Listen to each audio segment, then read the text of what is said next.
Let's get started on how to use your Kodak Step Slim printer. First, set your printer to charge by connecting it to a USB cable. Once your printer is done charging, remove the lid and insert a stack of photo paper into the paper compartment. Make sure the blue sheet is at the bottom of the paper stack facing down. Next, press the power button to turn on the printer. To pair your printer to your smartphone, download the free Kodak Step Prints app. Then, make sure Bluetooth is activated on your smartphone. Press and hold the power button on your printer to enter pairing mode.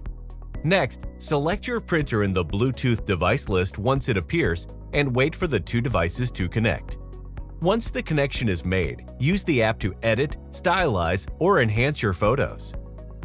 When you are done personalizing your photo, click Print and watch your customized photo print out from your Kodak Step Slim.